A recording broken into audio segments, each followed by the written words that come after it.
आप सभी को मेरा नमस्कार। तो आज के वीडियो में कुछ अलग टॉपिक पे बात करने वाले हैं। जैसे बहुत सारे कमेंट सेक्शन में पूछ रहे थे कि सर आपने तैयारी कैसे की है और आपकी जो जर्नी है वो कैसी रही थी। तो आज के वीडियो पे मैं उसी को आप लोगों को बताने वाला हूँ। तो मैं जब कॉलेज से निकला 2018 बैच का, मैंने बीएससी कंप्यूटर साइंस में अपना ग्रेजुएशन जो है वो कंप्लीट किया था। 2018 के बाद मैंने सोचा था, पहले से सोच लिया था, कॉलेज टाइम से मैंने सोचा था कि मैं स्टेट सर्विस सीजीपीएससी की तैयारी करूँगा और बिलासपुर जाऊँगा, वहाँ अच्छे से तैयारी करूँगा और क्लियर करूँगा। ये तो सब सोच के ही जाते हैं वैसे।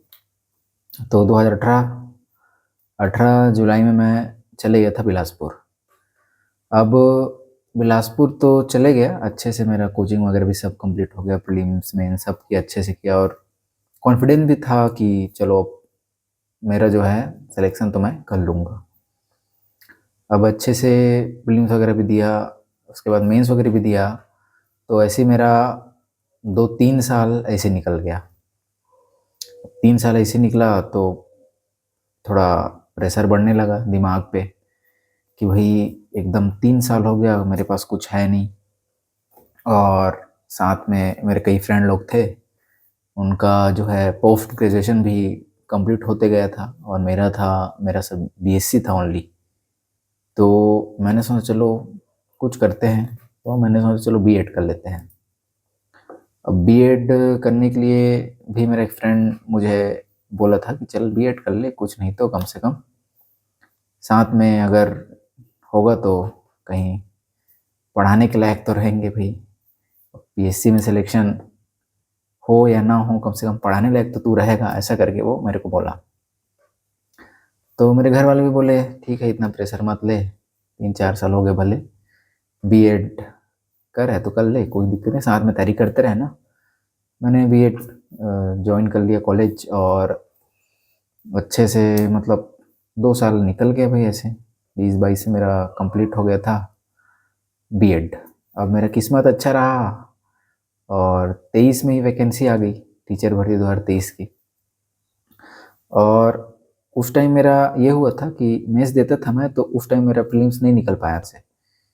तो मैं सोचा, और प्रेशर बढ़ने लगा, तो प्रेशर बढ़ने लगा तो मैं सोचा अब टीचर भर्ती आ रहा है तो उसमें तो सिलेक्शन लेना ही है, तो आ रही है पार, नहीं तो मैं अपना जो बोरिया बिस्तर बांध के चुपचाप अपने घर चले जाऊंगा और अपना कुछ करूंगा, ऐसा ऐसा सोच दिमाग में आ रहा था। लेकिन एक तरफ था कि पीएससी तो करना ही है, ऐसा है पीएससी तो करना ही है, अभी भी मन में है और अभी भी प्रिपरेशन करता हूँ मैं, ऐसा नहीं है कि एकदम छोड़ दिया हूँ। क्योंकि वो जिस ड्रीम को आप देखो, उसके लिए आपको कितना भी समय लगे, वो ड्रीम जो है तो ड्रीम रहता है, उसको पूरा कर लोगे तभी आपको जो है शांति वो मिलेगा। और साथ साथ में जो फ्रेंड लोग भी थे, उन लोग भी पोस्ट ले लिए, पीएससी का पोस्ट ले लिए, तो भी लगता था कि नहीं यार चलो, मेरे को भी तैयारी करना चाहिए, आगे तैयारी करना चाहिए। भले मैं टीचर बन गया 2023 में, मैं बन गया था और मुझे ये जब टीचर भर्ती आई तो मेरे को अपने आप में इतना भरोसा था कि मैं इसमें एक पोस्ट तो ले ही लूँगा। फिर उसके बाद मैं आराम से अपना स्टेट पीएससी का, सीजीपीएससी का जो तैयारी है उसको जारी रखूँगा, कंटिन्यू रखूँगा। तो ये जो कॉन्फिडेंस है, ये मेरा लास्ट तक पेपर के टाइम तक पूरा बने रहा और मैं ज़रा भी पैनिक नहीं हुआ था पेपर पे कि नहीं पेपर कैसा आएगा कैसा आएगा। मेरे को पता था कि जैसे भी आए भाई, इसमें तो सिलेक्शन लेना है, नहीं हुआ सिलेक्शन इसमें अगर, तो भाई अब तुम कुछ नहीं कर सकते, ऐसा वाला फीलिंग मेरे को आ ही रहा था। यहाँ तक कि मैं अपने कई दोस्त लोग, भैया लोग से भी बात किया, अच्छे अच्छे भैया लोग हैं, उन लोग मेरे को अच्छे सजेशन दिए, चल फालतू टेंशन मत ले, अच्छे से तैयारी कर, सिलेक्शन हो जाएगा, पीएससी निकालेगा तो पीएससी निकलेगा तेरा, बहुत जरूर निकलेगा, ऐसा करके मेरे को थोड़ा मोटिवेट किए और निकलेगा। अभी भी कोशिश जारी है और जब तक निकलेंगे नहीं तब तक तो करते ही रहेंगे, ऐसा है। अब भर्ती की घोषणा हो गई थी, घोषणा 10 जून का जो है वो डेट दिए थे एग्ज़ाम का। अब एग्ज़ाम का डेट दिए थे तो अब ज़्यादातर जो होता है आप लोगों को पता होगा, कई लोग स्टेट सर्विस सीजीपीएससी की तैयारी करते होंगे, उनको पता होगा कि जून में जो होता है मेंस वगैरह भी रहता है। तो मेरा अच्छा बात ये था कि उस टाइम मेरा प्रीलिम्स क्लियर नहीं हुआ था, तो मैं एकदम एकदम एकाग्र होके जो टीचर भर्ती का ही तैयारी कर रहा था ओनली, क्योंकि मेरे पास कुछ नहीं था। अगर मेरा उस टाइम अगर प्रीलिम्स क्लियर होता तो मुझे नहीं लगता कि मैं इस पे ज़्यादा ध्यान दे पाता, शायद मेंस ही पढ़ता और शायद सिलेक्शन ना होता। तो वही मेरा 2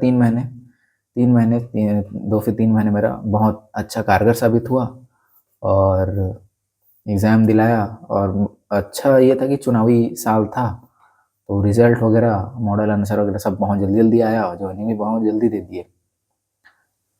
तो 10 जून को जो पेपर हुआ, 10 जून के पेपर के बाद 2 जुलाई को रिज़ल्ट आ गया। अब रिज़ल्ट वाले दिन तो इंसान कभी नहीं भूलता है भाई, उस दिन का खुशी जो है अलग ही रहता है। भले वो कोई सा एग्ज़ाम रहे, टीचर एग्ज़ाम रहे, आप कोई सा भी गवर्नमेंट जॉब जो है, कोई सा भी अपनी मेहनत से आप उसको क्लियर करोगे, तो उसकी जो खुशी है वो आपको एकदम अलग ही फ़ील होगी। उसके बाद 2 जुलाई को रिज़ल्ट आया, तो मैं बहुत खुश था और मैं सोचा कि चलो अब हो गया, अब जाके मैं करूँगा, घर में जाऊँगा। अब बहुत हो गया बिलासपुर में, 5 साल से बिलासपुर में था मैं, 5 साल से तैयारी कर रहा था स्टेट सर्विस का और शायद नहीं हो पाया, लेकिन अभी भी कोशिश जारी है। तो हो जाए तो अच्छी बात है, लेकिन अब एक इंसान के पास ये भी रहता है ना, मिडिल क्लास फैमिली का जो सबसे मेन जो रहता है कि कोई सा भी एक गवर्नमेंट जॉब मिल जाए तो फिर बाकी आप लोग करते रहना। ये ज़्यादातर 90% लोगों की सोच रहती है। बहुत कम लोग रहते हैं कि नहीं भाई मैं सिर्फ पीएससी क्लियर करूँगा ओनली, मेरे को कोई जॉब नहीं करना है। लेकिन हमारी कंडीशन ऐसी नहीं थी, मेरी भी सोच ऐसी थी कि चल कोई सा तो जॉब मिले, अच्छा है, ऐसा कर लूँगा मैं। तो उसके बाद 2 जुलाई को रिज़ल्ट आया, अब कुछ दिन बाद ही काउंसलिंग शुरू हो गया। अगस्त वगैरह से काउंसलिंग शुरू हुआ था और मैंने 5 सितंबर टीचर्स डे था उस दिन अपना स्कूल को जॉइन कर लिया। अब जॉइन करने के बाद 1 साल तक तो भाई जॉब जॉब के ही उसमें रहता है ना, नया-नया जॉब लगता है तो फिर रहता है कि उसके बाद तो पढ़ाई-लिखाई होना नहीं है ना? मैं सोचा था एकदम पूरा अपना बोरे बिस्तर पकड़ के मैं तो आ तो गया था बिलासपुर से, लेकिन सब मेंस वगैरह का जितना भी मेरा नोट्स है, सब ला लिया हूँ, यहाँ भी रखा हुआ हूँ। तो तैयारी के टाइम जैसे 2 से 3 महीने मैंने अच्छे से पढ़ा, क्योंकि मेरे पास कोई चारा ही नहीं था और कुछ। तो अगर आप एकदम टारगेट लगा के ही करोगे, तब आपका सिलेक्शन, आपको इतना कॉन्फिडेंस आ जाएगा कि नहीं भाई मेरा सिलेक्शन नहीं होगा तो किसका सिलेक्शन होगा। वैसा आपको तैयारी करना पड़ेगा, कोई सा भी एग्ज़ाम रहे, चाहे अभी टीचर भर्ती रहे या कोई आगे कोई सा भी एग्ज़ाम रहे। और अगर आप, सबसे बड़ी बात तो ये थी कि मेरे पास उस टाइम ऑप्शन नहीं था। ऑप्शन रहता तो मैं उस टाइम मेंस वगैरह देता तो शायद तक मैं इतना शिद्दत से इस टीचर भर्ती को नहीं पढ़ता, और नहीं पढ़ता क्योंकि मैं 2 से 3 साल तक 3 से 4 साल तक मैं सिर्फ पीएससी की तैयारी किया हूँ। ठीक है, तो लगता है ना आप इसमें क्या ही बनोगे टीचर, ऐसा मैंने कहा उस टाइम। और ये था कि स्टाइपेंड सिस्टम था, 70, 80, 90% वाला पेमेंट सिस्टम, 4 साल बाद ही फुल पेमेंट मिलता है, ऐसा वाला सिस्टम था। वो तो अच्छा हुआ कि जॉइनिंग से पहले ही हम लोग का जॉइनिंग लेटर में उसको 100% कर दिए और उसको ख़त्म कर दिए थे। तो फिर उसके बाद मैंने जॉइन किया स्कूल, अच्छा लगा। अब ठीक ही है, ऐसा नहीं है कि आपको टीचर बनने के बाद ऐसा है, कई लोगों का ड्रीम रहता है। मेरा जो ड्रीम था वो टीचर तो नहीं था, लेकिन अब बन गए हैं तो मैं अपने जॉब की रिस्पेक्ट करता हूँ और जो भी अपने तरफ से हो सके वो मैं बहुत अच्छे से प्रोवाइड करने की कोशिश करता हूँ। कई लोग कमेंट करते हैं कि सर आप लगता मतलब इंटेलिजेंट हैं, लेकिन आप लगता नहीं है कि आप स्कूल में पढ़ाते होंगे, मतलब उनको लगता है ऐसा, लेकिन ऐसा नहीं है। पढ़ाते हैं भाई, स्कूल में बहुत अच्छे से पढ़ाते हैं, बच्चे लोग भी बहुत अच्छे से रिजल्ट दे रहे हैं जब से हम लोग आए हैं। तो ऐसी बात नहीं है कि हर गवर्नमेंट टीचर जो है गवर्नमेंट टीचर बन के पढ़ाना ही छोड़ दे, सिर्फ जाके सोए, ऐसा ऐसा नहीं होता है भाई। और मैं जिस बैकग्राउंड से हूँ, सीजीपीएससी जो तैयारी करेगा उसका जो दिमाग ऐसा विकसित हो जाता है कि भाई उसको कुछ अलग ही करना है, तो मैं भी अलग करने की कोशिश करता हूँ। ठीक है, तो फिर और ऐसी वीडियो लाते रहूँगा, कुछ-कुछ और बातें बताऊँगा कैसे मैंने अपना जो है तैयारी स्टार्ट किया था टीचर भर्ती का 3 महीने का जो मेरा रोड मैप क्या था, उस पे मैं एक अलग से वीडियो ला दूँगा। ठीक है, तो चलिए बस एक छोटा सा वीडियो था। अगर अच्छा लगे तो वीडियो को लाइक कर दीजिएगा। ठीक है, तब तक के लिए बाय, मिलते हैं अगले वीडियो पे, अगले टॉपिक पे डिस्कशन करेंगे। ठीक है।